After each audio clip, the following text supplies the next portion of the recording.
Good morning. I am Sarah Reichart, the Director of Donor Relations, and I'm going to ask my colleague, Angie Duffless-Trenton, the Chief Community Impact Officer, to join us. Welcome to Donor Connect in Conversations That Count. The reason we host these events is in line with the main part of our mission statement, to connect donors to causes that you care about. And as these timely topics continue to need discussion, we've covered our Inspiring Resilience series earlier in this year, and now we are going towards our Conversations That Count series. Angie, why have we pivoted to Conversations That Count?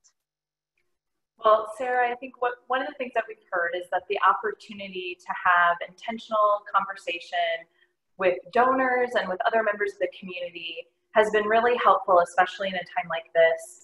And even more so that this gives us the space to have those conversations that can challenge our thinking, introduce us to new concepts and ideas, and then not just have a conversation, but to really challenge one another to take action. And so, with challenges related to COVID pandemic in our community, whether it be touching our lives personally or those that we know, and also the challenge and the conversations that have been critical around social and racial justice, it's critically important that we move to action and making them conversations that count. So that's really the essence of this new series. Yeah, I've heard a lot from our donors that they really value these conversations that we're having and the discussions over the topics that need to be covered right now. So with today, our theme is working for equity. How did we come up with that theme? What were those conversations that you've had in our community with our nonprofit friends on bringing that to our donors? Well, conversations around the workforce have happened for quite some time, and we've done Donor Connect series on workforce over the years. And we also know a lot about what's happening on the ground, but I think there's even been a more intentional conversation and understanding among organizations and among our community about opportunities when we use an equity lens. And so we're really excited to bring together the folks on the ground doing some of this really critical work, not just to talk about challenges, but to help us understand those promising bright spots in our community. As you know, if you attended our last Conversations That Count session around the One Economy report, in many cases, there is a tale of two cities in our community. And this is the time and this is the opportunity to make it the same city for all who live and call Greater Des Moines home. So we're really excited to hear from these three organizations and leaders. And I hope I too am challenged to continue to do good work together. Absolutely, and I will not take any more time because we are here to hear from those speakers and their organizations. Please, as participants, if you have questions, please don't forget there is a chat feature. We will try our best to get to all of those questions, and if we do not, we will respond to you after the webinar has ended. But again, I won't take up any more time. Angie, who are our speakers today? Well, thanks. Thanks again, Sarah, and I am so grateful to all of you for spending an hour with us. And I am especially grateful to these incredible community leaders and colleagues who are joining me. And as I said, I reach out to them and their organizations to not only challenge me individually, but help challenge and introduce donors to new concepts. So I'm thrilled to have these three organizations represented. The one thing that I just want to reflect on before we invite them to share their video is the essence of the Community Foundation, as Sarah referenced, is really about being better together. And these opportunities to help connect you to causes that you care about, whether that's giving, whether that's knowledge, or whether that's some sort of action. So when we think about better together, that's what the Community Foundation stands for, and that's something that we will continue to lift up in these types of dialogues. Speaking of better together, the three organizations that you will hear from today have been part of the Community Foundation at various levels, and we've had really the privilege of coming alongside them, whether it be leadership grants to start the conversations that have led to the Evelyn K. Davis Center for Working Families, whether it's supporting and lifting up donor connections to Project Iowa, and even having them engaged as part of our nonprofit accounting services, to serving on the advisory board and continuing to be engaged in critical conversations and funding for Central Iowa Works.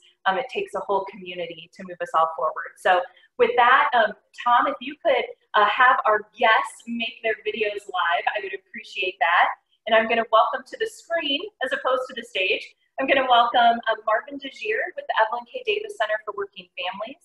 Also a great thanks and welcome to Sunita Mangra-Dutcher with Central Iowa Works. And of course, Tony Wilson with Project Iowa are joining me today. We would much rather do this in person, but we commit to trying to keep it as conversational as possible over the video screen. So with that, I think we can make all of your microphones live. So we can try and go back and forth a little bit. But Tom, if you could move our PowerPoint slide to the first image. We think the best place to start is to make sure that all of you have a little bit of background about these amazing organizations and, more importantly, even the work that they do on the ground in our community. So I'm going to ask Marvin to just give a little bit of background and introduce us again to the Evelyn K. Davis Center for Working Families. Thank you, Angie. Again, my name is Marvin DeGier. I'm the director for the Evelyn K. Davis Center for Working Families. We have been around for almost 9 years this August now, since we started.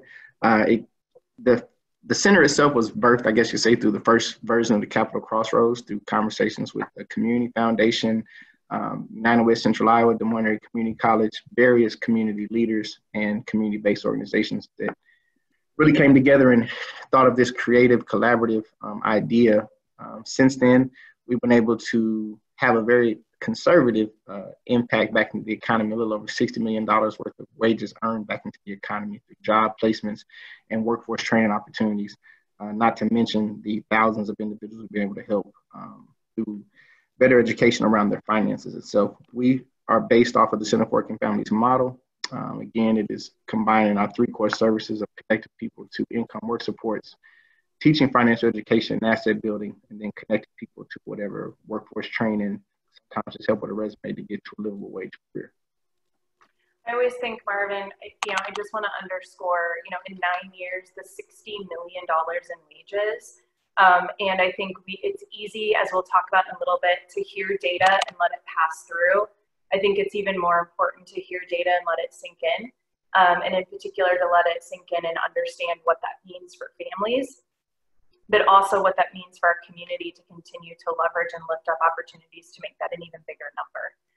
So thank you to the work that you and I know your whole staff team do at Evelyn K. Davis, because $60 million has literally changed lives and families' lives, and that's no small thing for our community.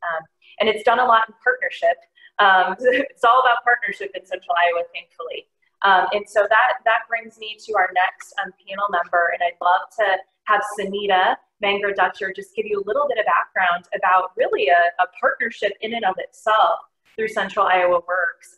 So could you just describe a little bit about this initiative and effort and some of the impacts that you see? And then, of course, we'll weave all of these things throughout our conversation today. Sure. Thanks, Angie. So Central Iowa Works is a workforce intermediary. We are housed under the United Way of Central Iowa. But like Angie said, we truly are a partnership. We really are based on employer input. So we are employer led. We work in industry partnerships and career pathways. So really under the United Way mission to improve lives by uniting the caring power of the community, that is at our core. We unite employers, nonprofits, government, and job seekers to find better jobs, to build career pathways. That's really the work that we do. We're currently working under 2 Department of Labor grants, one in healthcare that was a 4-year grant, $2.5 million to the community to get people into healthcare and then grow them in those positions.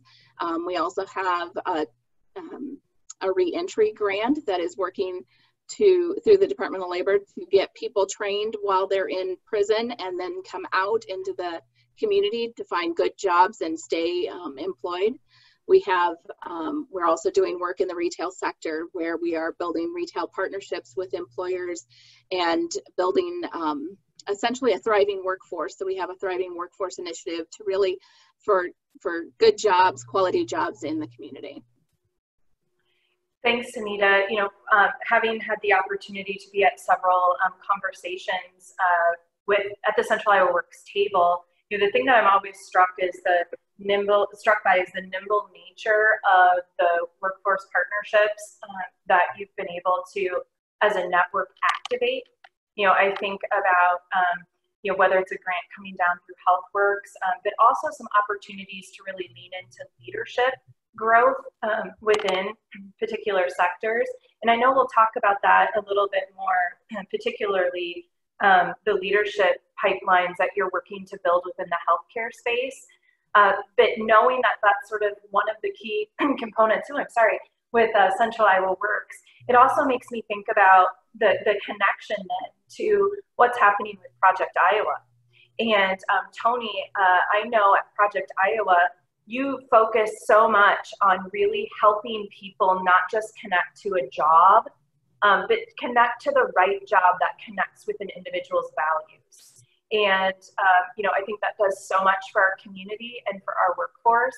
And I would love, Tony, for you to talk about what Project Iowa does, and maybe a little bit about that unique vantage point that you sit in to ensure success for the individual in terms of their purpose. Well, yeah, so Project Iowa came about because of initiative from Amos. They had a series of house meetings, and one of the things needed in the community that was needed was to live the American dream was livable wage jobs. And so Project Iowa was built out of those series of house meetings. We've been operational, our first class was in 2012, and we've worked with, so our goal really is to be a facilitator and an advocate for people so that they can transform, be empowered, and then find jobs that match their purpose and their interests. And so a lot of personal development, we do an inside-out approach. We start with the inside and make sure they have the self-esteem, the belief in themselves, sense of hope, and then they can go about pursuing their goals. Do a lot of matching with, we look at ONET and match them with jobs that actually match their skills and interests.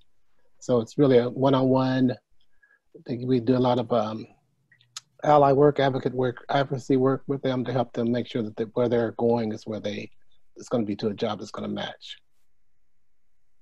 Now, hopefully participants have been able to hear intersections, but let me just throw it out to the three of you.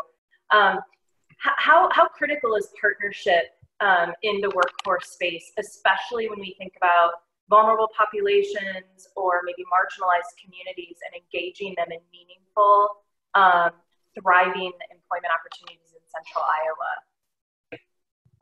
So if one agency thinks they could do it all, they are delusional. And so really what we tend to do is we play on strengths. And so working with Central Iowa Works, for example, our Path to Purpose program is something they saw of value. So we work with Central Iowa Works to bring our strength to them to help their program become better and add more value to the community. And we do the same thing with Evelyn K. Davis. Is that something, Tony, that then, you know, can you talk about what that looks like? Are you having folks come into your program, or is that a program that's woven into something that exists, or can you kind of help paint that picture of application? Well, with Central Iowa Works, it's mostly people that are in prison, and so we go into the prison and do our Path to Purpose program in the prisons, and then there are some community classes that we do in the community as well. But it's usually wherever they have a need for us, that's where we go to provide those services. And I can add to that. So when Tony's talking about that program, when we do a training, as he said, we can't do it all, right? So with our CIRCA training, let's say we have a TDL class going on in the prison, Marvin's team comes in and does training for that program. Project Iowa and Tony come in and do training for that project, or for that. We involve different trainers, Iowa Workforce Development. They're all involved. I can't even remember how many partners are involved in that training, but there's a lot. And they all have a piece of it, because in order to make people successful, they have to have a base of support. And all of these agencies all come together to support that one person in their endeavors. And Sunita, CIRCA, can you help remind us? CIRCA. It's Central Iowa Returning Citizens Achieve. You're testing me on my I'm sorry. There's so many acronyms, and even those of us in the space sometimes forget. And Marvin's chuckling because he knows what I'm talking about with these acronyms. So thank you, Sunita. Marvin, anything from your perspective? I think of you really as a hub of the networks, but any other insight that you'd like to offer? Just the fact that I think we've all learned over time that, as Tony alluded to, no one can do this work by themselves. And working in your own silos, we really have to really just continue to collaborate and figure out the best ways to leverage the opportunities and strengths that each organization brings to the table. And I think over time, we've seen how that can work for everyone. You know, as you mentioned, we're somewhat of a hub. So we refer a lot of people to Project Iowa, Central Iowa Works, DMAX Workforce Training Academy, basically the wide range of training programs. But what we found is that people just need help in navigating through those systems. And the things that Tony talked about with his program, we've seen a lot of similar successes within our fatherhood. So I've learned over time too, outside of just the training programs in this space, you really have to have these cognitive behavior programs as well to kind of go alongside with it. It's very important because the communities we serve, they have to do a lot of unpacking. They've experienced a lot of traumas, whether from early childhood through teenage, young adults, but somewhere along the way, they've had some sort of trauma and some sort of incident that they still need to unpack. And if we don't give them those opportunities, then we start to see some of these things come back into play, regardless of how much training, how many supports we throw around them. At some point, they as an individual have to deal with some of these things. And so the more we can leverage each other, the greater impacts we have on helping people get over those hurdles that they face individually as well. You know, and I think that kind of leads us to one of the next slides that I just wanted to cover. And when you talk about trauma, Marvin, I think, you know, the thing that's really important, or at least what I feel is important, is that as a community, we recognize that there's individual trauma, but there's also systemic trauma that has happened in our community, in our state, in our country, and you know, having a better understanding of the impacts of those experiences, even generations before, really does impact not only how we can provide service, but how we can support an individual, for example, to stay in those jobs and stay in those placements and move up in those placements and in those opportunities. And so, you know, one of the things that I know several of us have talked about over the past few weeks in particular is the role of data. And how important it is to have data, but as I said at the beginning, how important it is to dive deep into the data so that you can understand it and do something about it, not make assumptions about what it's trying to tell us. And I, by no stretch of the imagination, am a data guru or expert, but we have many initiatives in our community that are starting to help us get our arms around data so that we can make informed decisions with the communities impacted. And Tony, I know you and I have talked about this. It's not for the communities, it's with the communities and in partnership and perhaps even following the lead of those communities. Right. So this slide that you see here, and we will send all this out to participants, but this is really a reflection of data that was captured in the One Economy report. And as a reminder for those who aren't familiar, the One Economy report was created by the Directors Council and specifically speaks to the state of Black Polk County. And at the end of June, the One Economy report released an update called a Blueprint for Action. And again, we'll send that link. But just as a quick sense of framing, you know, when we think about some of the work that your three organizations do, there is a racial equity lens that can be applied to the workforce and is one that must be applied to the workforce so that we can make progress. So I just want to run through a couple of these slides and then just ask for reflections from the three of you. So, you know, unemployment rate for African Americans, according to the One Economy report, in Iowa was about 10.3%, whereas comparatively at the same time frame, statewide was 2.8. So again, this is comparison. We're in a world of many shifting numbers. So this is just point in time from One Economy report. Polk County mirrored what we were seeing across the state. So you can see the 10.5 there. In terms of being in the labor force, almost 71% of African Americans in the Des Moines labor force, and about 62.5 employed. The number here at the bottom that I just want to make sure that folks are understanding is when we talk about median household income per year, Black or African American households in Polk County was a little over $33,800 in comparison to $63,530 for median household income in our county. And, you know, someone involved with One Economy challenges, think of what you can do with $30,000 a year. And there's a lot packed into that thought, but I think that, you know, just hold on to that as you're listening to our conversation today. Let's go to the next slide, please. Just pulled some comparative or similar data for you related to the Latinx population. And this information comes from the Iowa Data Center. So we just talked about the median household income in Polk County for Black and African American families. This particular data is in the state of Iowa, so I just want to draw out that difference there. But median household income was a little over $48,000 for the Latino households in the state, whereas the comparative at the same time frame median household income for the entire state of Iowa was nearly $60,000. So again, the gap is existing in a way that can be pretty impactful for a family, certainly within our state. And then when we think about the percentage of Latinos age 16 and older in the labor force in Iowa, it was over 75% that were engaged in that particular demographic within our state. And the unemployment rate, again, which isn't news to the three on our call today, but was nearly 7% as compared to about 3.5%. So Tom, could you move to the next slide? So this is, again, a lot of data, but I want to get to the content. So this information, you know, and again, we'll send it out to you, is from the Iowa Data Center. And if you haven't had a chance to look around the website, I always find it quite fascinating to research. They have a very interactive platform where you can learn a lot about data in our state. But a couple of things that I want to point out. On the left-hand side is information about African Americans in Iowa based on their 2020 report.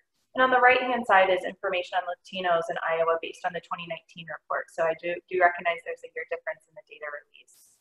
But just a couple of things for you to think about. Sunita referenced some of the work Central Iowa Works is doing, and there's a really successful program around transportation, distribution, and logistics.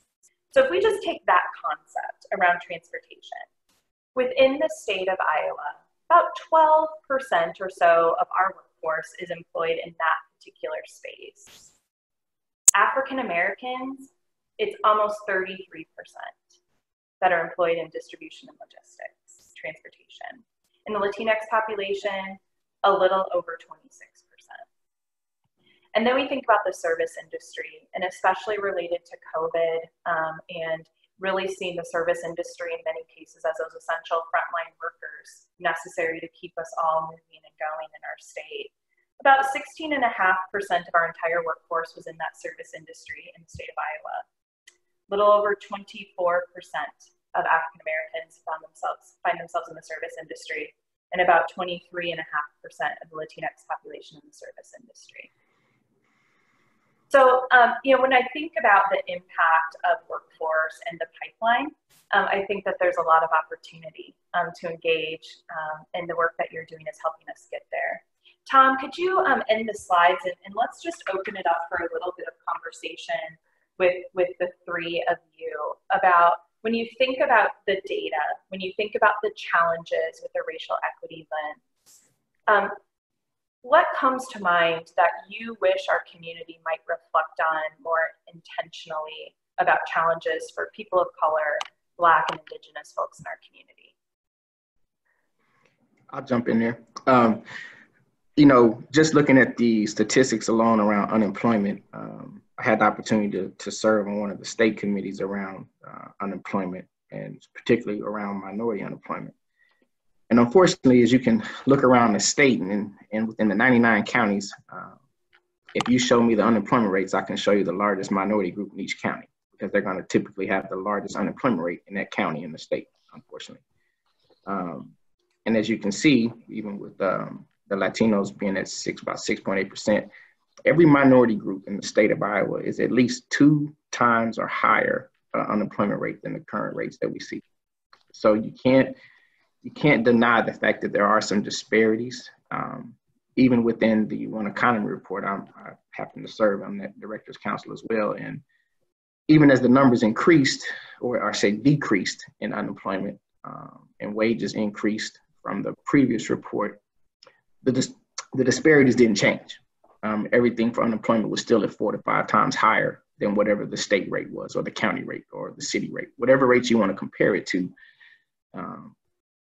The disparities aren't changing. Even on a national level, just this past Friday, they're reporting around unemployment. Unemployment fell back to 13.3% for overall, but in the African American community, it went up to 16.8%. And so this is the highest it's been in over a decade, which is particularly frustrating because of the fact most of the communities we serve were already just barely recovering from the first round from 2008, and really just starting to kind of get their feet back up under them again, not even to a point of building up a financial cushion, but just trying to get things back to normal and catching up on all the bills that they had from 2008. So we know going into now, with the disparities not changing, we already know the climate is pretty intense. And as you mentioned, a lot of people of color are in those service industries that have been deemed essential. So, you have African Americans, I think was at 31% in healthcare, as far as direct care support, even though, so you see the ranges of where a lot of people of color are working at, and those wages aren't high. They have long hours. Even here locally, a lot of people we serve, they're working 60, 80 hours a week. That's not a question of are they not working. It's just the opportunities they have and the wages that they're earning pretty much keep them at this really $26,000 or less a year. So for me, it's just a matter of how do we really start to address the disparities? The numbers can look great. You can change statistics however you so choose to be and represent. But the underlying fact is the disparities, you can't change those overnight. You can't change them in a year. I think something that we really have to figure out is how do we have some long-term sustainable change, not even a one-time hit, but just really start to understand that it took decades to get here, and it's going to take years to turn it around. Thanks for that reflection, Marvin. Yeah, it's definitely beyond a marathon. When we think about opportunities that our community has. Other thoughts or reflections? I know sometimes it is so huge, but I also just want to give a pause and see if Tony or Sunita have any additional thoughts related to the data or reflections Marvin provided. Well, I want to talk about the cause of the disparities, because, Marvin talked about trauma, but really the issue is traumatic stress and trauma. And as long as you are continually stressed out by daily life, your body's in a state of fight, flight, or freeze all the time, which means the blood's in the back of your brain, not where the executive functions are. So even if people have desire, they're into the survival mode so much that when opportunities present themselves, they are not likely to take advantage of them because of the stress that they're under. So the first things we got to start doing is really build a foundation under people to help them get in a situation where they are not stressed, so they can take advantage of the opportunities that are there. There are opportunities in this marathon, and it's exactly that. I was just thinking about this equating the disparity to, if you think of 2 track teams, one in West Des Moines and one in the inner city of Des Moines, there are so many disparities. And if you thought about a fair competition and looked at financially, you'd have West Des Moines having these new spikes, and people in the inner city might be wearing tennis shoes, and emotionally somebody may have been up all night and not thinking. So there's so many stressors out there to everyday life. It's just really difficult for us for much progress to be made. And that's why we take our approach first, is work on eliminating stress, And then people can start seeing those opportunities there as well. And then hopefully we'll get to a point one day where we are talking about one economy, but one Iowa. So we stop looking at the differences, the cultural differences of people, and start realizing that we're all one, we're all connected, and what's good for one is good for everybody. So we'll set a baseline for our expectations for all people and not necessarily people of color. So, but it has to be a we versus us and them. And I think that's a big challenge. Thank you, Tony. I do think about, there's the visual, and we'll send this out to folks, but it's, perhaps you've seen it around equal and equity and inclusion. And there's been some evolution of that. And just really helping you see, and they use the context of a baseball game, right? And really is the goal, or rather, how do we get to the goal of justice, which is, not just watching but actually participating in the system's creation and the system's execution. I think that's an interesting comparison, Tony, and thanks for, I know the work that you do is a lot around the individual as well, and adjusting and helping support them through the traumatic experiences. Sunita, what are you kind of seeing? I know, in terms of the systems that you work in, the workforce partnerships, how do you see the challenges of data play out related to Black, Indigenous, and people of color in our community? As both Marvin and Tony were talking, and you listed some of the data points, what really struck me is that the concept of deep dive, really looking at the data and how we got to the position that we're in. And the number that keeps popping into my head with our HealthWorks program and getting people into nursing careers. When you look at the state of Iowa as a whole, only 4.3% of registered nurses are people of color in the state of Iowa. And people coming into our HealthWorks program, we have over 70% of the people coming into our program are people of color. But what we don't see is people moving from those entry-level roles into higher level roles, into actual nursing. They go into CNA and then they stay there. And I think when you talk about a deep dive, we need to look at why they stay there and what can we do to help them move out. Do the programs exist? Yes. But do they feel like the programs are for them? And do they feel like that they have the opportunity to be a part of those programs, and really diving deep into how we can assist people into moving into those programs and moving up into higher wage jobs. Yeah, and Sunita, with the HealthWorks initiative, so for those who aren't familiar sort of with the potential trajectory of within that space. So, when you reference 70% of the participants in your HealthWorks program are individuals of color, and they typically start out getting a CNA, correct? Correct. And that takes what type of education, just from a? So a student would come into a CNA program. A CNA program can be dependent on the program, anywhere from 2 weeks long into a longer program, depending on how often they go. But if we did a 2-week program, they could get their basic CNA class certificate. They can go on to an advanced CNA program, which then would allow them to work in a hospital. A general CNA would be long-term care, assisted living, other community support positions. But then an advanced CNA, most likely they could work in a hospital. And then from there, they can go on into a nursing program. So there's 2-year registered nurse programs. There's, you can go on into a BSN, which is your bachelor's. And you can go on from there. So, we can go from a 2-week program and we've helped people through a 2-year program. We've helped people in the HealthWorks program with their last year of their BSN. People will get all the way through and then just can't afford to finish. So we've helped several people over that finish line to get their bachelor's, to get in BSN. So yeah, there's a range, and it's a true career ladder. You get one to move on to the next. Yeah, but I love the comparison. I don't love the comparison, but I appreciate the reference to help us see the illustration and the impact on an individual.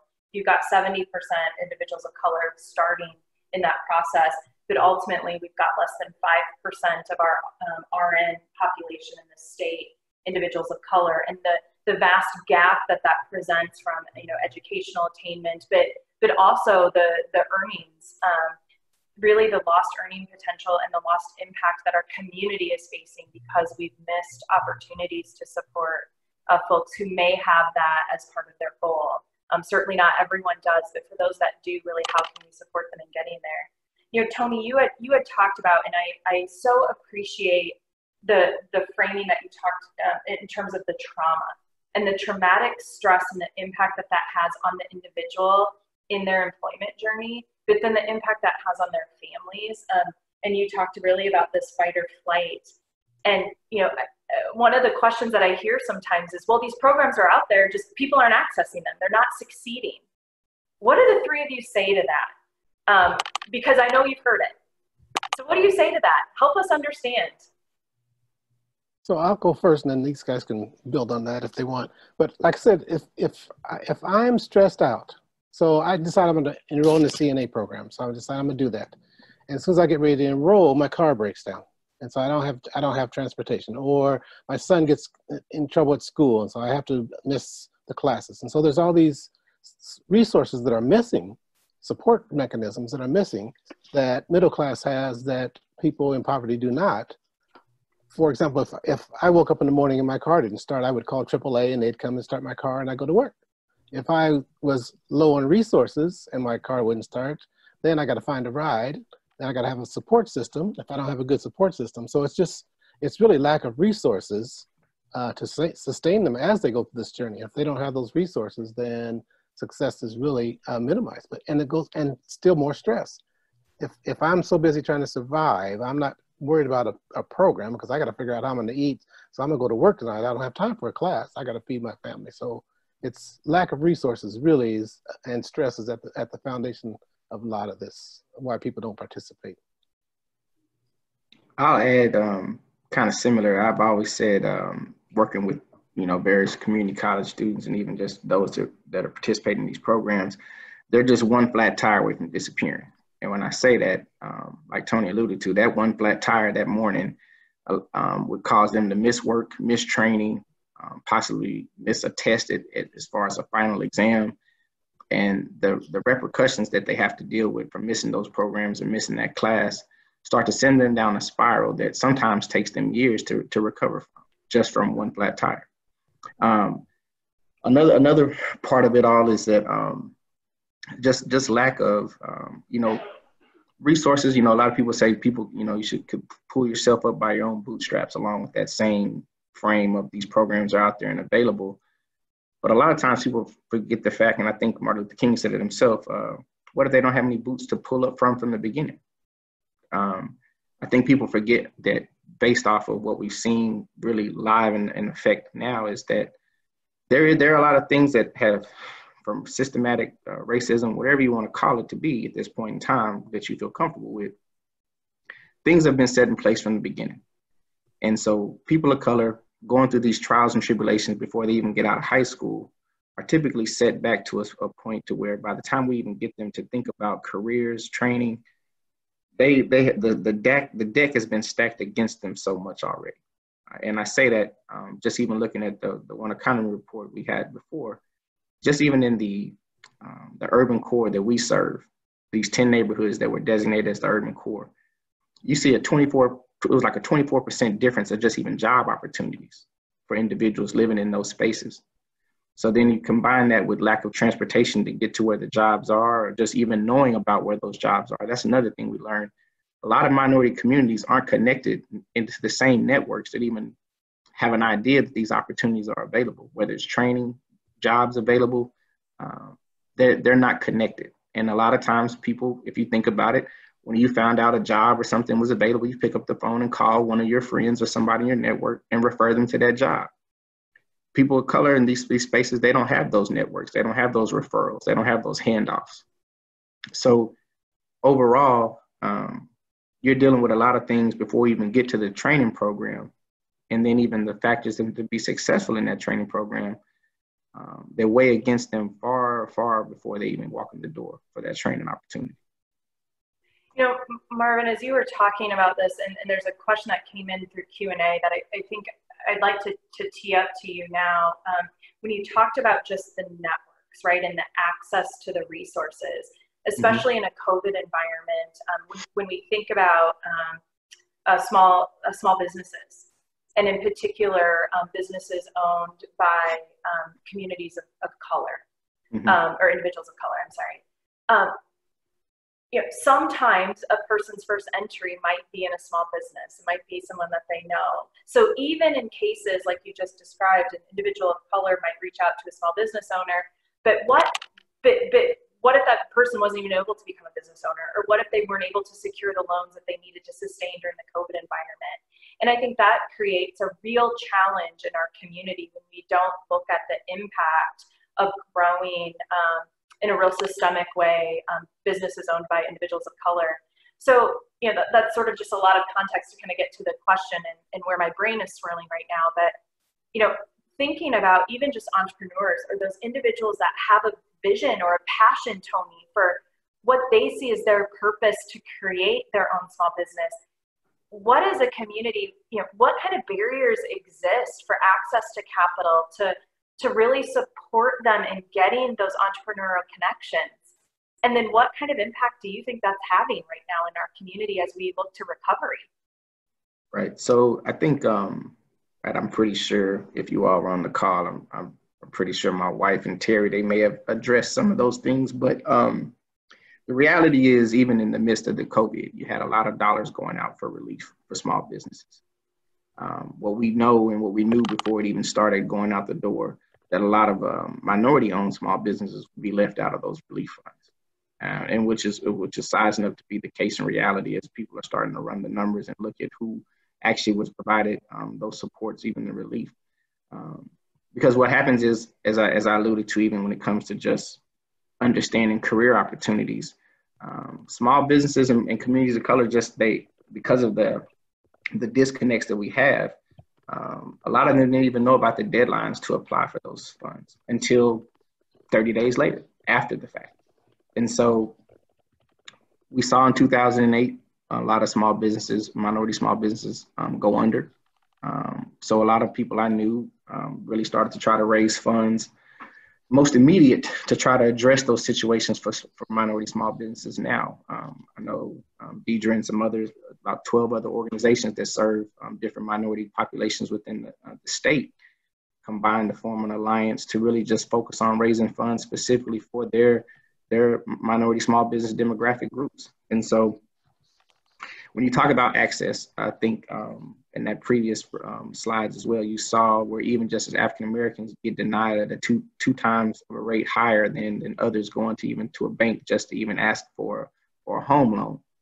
So if you're already being denied at 2 times of a rate higher just for a home loan, you can imagine the rate we could probably find that small businesses or minority small businesses are being denied access to capital. There was a number that we had pulled from the Small Business Association and this was back in, I want to say it was from, let's see, we did the report 17. It was probably like 2014 data, 2015 data. Small business loans, just as an example, in the state of Iowa, you had $12 million go out to small minority businesses as far as loans in that year. Out of that $12 million, only $33,000 went to African-American small businesses. So those are the kind of gaps you see in just even having access to capital. And all these other factors, there was a lot of information in the 1619 project that shows how financial institutions are still operating off of spaces that were predated before African-Americans were even considered a part of the population. And unfortunately, a lot of those systems in place automatically deny them any opportunity to access to capital. So there are a lot of things from long-term systemic things that are in place, and just even organizations that even try to take chances to give minorities access to capital are very far and few and in between. We could go through and probably go ask banks here locally, and you'll find a small number of banks that even consider even giving dollars to minority small businesses around here. So there are a few organizations I know, like I said, that relief fund that was created. I know, I think it's Iowa Capital Community, CDFI with Mark Edmond. They help as far as Latino businesses and such and others. But there's not a lot. I mean, even with the work we've been doing in One Economy is trying to figure out ways to start a CDFI and other opportunities to just even give people access to capital from a business standpoint and even a personal individual level to try to help avoid those predatory lending practices that are out there. So. Yeah, and a CDFI is a community development financial institution. Yes. Just to catch a. I know another acronym, right? I know. I just gotta hold you to that, Marvin. No, it's okay. Yeah, I do appreciate that reflection. I think it is a continued challenge, but also presents a really great opportunity in this moment to help rethink, and maybe not even rethink, but maybe to perhaps rebuild new systems that can provide access in a way that is much more really accessible. I don't know how else to say it to those that have those ideas and really want to put their hearts and their own vision and passion to work in our community as well. Oh my goodness, we could talk for like 3 hours, and I feel like there are 27 questions that we were still hoping to get to. But I want to pause right now. We talked about some of those blind spots in our community. Gosh, I'd love to have you talk about some of those bright spots. You have so many stories of people that have truly had lives changed through your organizations and the connections you've brought them. I'd love you to just help our audience know what it looks like when there's intentional focus in workplace and workforce development with an equity lens, what it can look like to individuals in our community. And I'll let anyone go first. I won't call on you, but please share. We have a person that will graduate our program next week from Iran. She has an IT background, and she came to Project Iowa. She worked in the university in Iran, and she came to Project Iowa because her confidence was so low that she started applying for entry-level jobs because she considered herself an immigrant. And so she figured, okay, immigrants are less than. So she started applying for entry-level jobs, and until one employer told her that she was really wasting her time, that she was more talented. And so going through training, she finally understood what her gifts and talents are, got her self-confidence back, and applied to, at the Iowa State. And so she starts her job next Monday in the IT department at Iowa State, but came really just defeated and emotionally drained.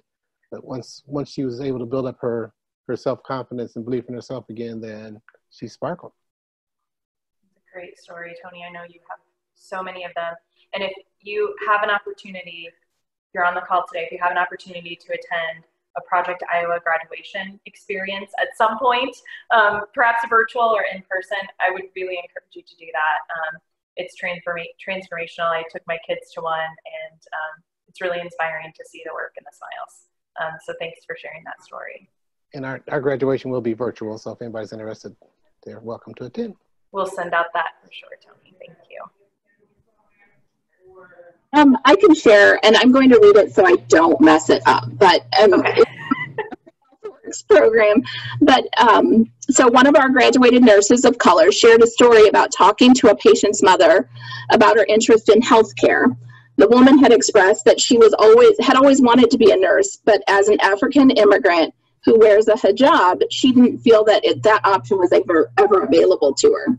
So our graduate escorted the mother to another area of the hospital where she knew women who were wearing hijabs were working. And the client said that the woman was so excited to see people that looked like her, and said she'd love to go back to school and get her nursing degree. So this is another person that we can then help get into the program. But it's really talks about reflecting what our community looks like in the workplace and making sure that people have people that look like them in our workplaces. Thanks, Anita, for sure. I can talk about just a more recent story we've had here just in this month of July. We had a woman approach us that really hadn't been working since 2015. she was actually she is a recovering alcoholic. She's been sober for about 7 months, and my team was able to place her into a job to where, because of her physical limitations as well, that she's been trying to apply for Social Security disability here as well, to actually get her into a job working, and to really provide that foundational piece she needed to be able to move forward in life as well. And she came to us, she even wrote a letter to me on behalf of working with one of my job coaches, and just really talked about how her hopes were really low when she even was referred to us from the very beginning about even finding employment. And so even in the midst of this, those are the kind of stories that kind of keep us going, as far as the fact that she hasn't been able to work in the last 5 years, and the fact to be able to find her something in the midst of a pandemic was even more encouraging, in the fact that she has hope again, and is really willing to move forward and continue to try to change her life around. And just like you say, that one person we help there, she'll refer others to us that are in those spaces and need help in that similar situation as well. So that's just one story, but I mean, we've had, since we started our, like just teaching fatherhoods and having them access to going through those programs, we've had non-custodial parents be able to reduce as high as $30,000 to $40,000 of debt, going through the program successfully, just even having hope again, on just having some sort of financial life again. So the stories could go on and on. We've, taken people from living in their cars to hotels, to being able to have firm employment, and just be able to get their own place, and with their kids and families all, and living out of that same space. So yeah, we're just here to try to help each person individually, one by one, that we can. So that's just a more recent story we've had here. One of the pillars of the Community Foundation is being, more than transaction, but about transformation. And I think sometimes in the space of workforce, in the midst of labor statistics and data, we get lost in sort of this transactional concept of what employment is.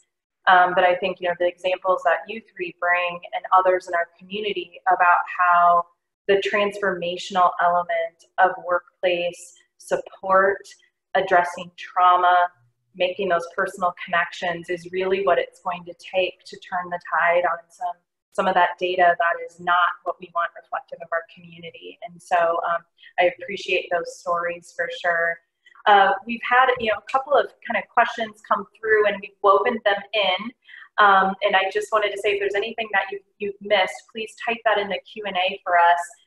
But I'm going to ask Tom to just, we have some ending remarks, and please know we'll send out a follow-up with many of these topics, or many of these links that were referenced today.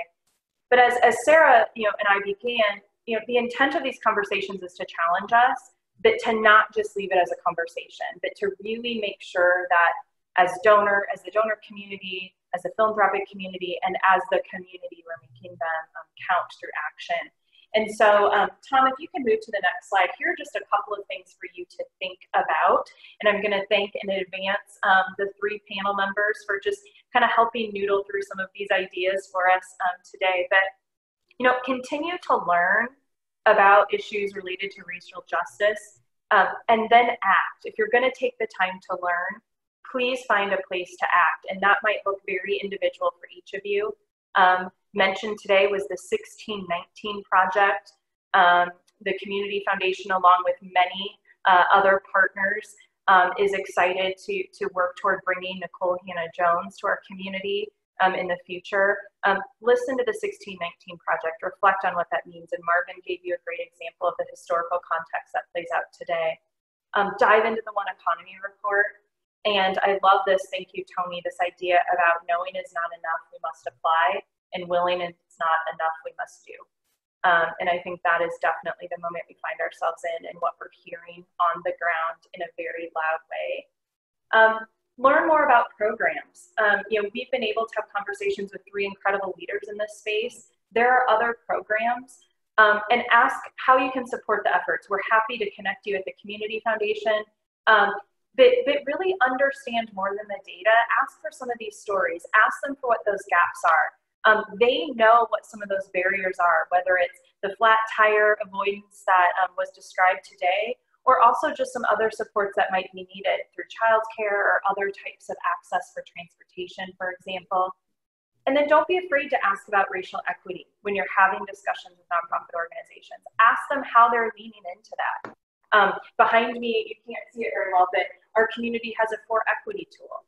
And Tony talked about how important it is that we do things together, not for people of color. And the For Equity tool is all about that. So ask those questions to the organizations that you want to come alongside. And you can come alongside financially, but don't forget the power of those connections.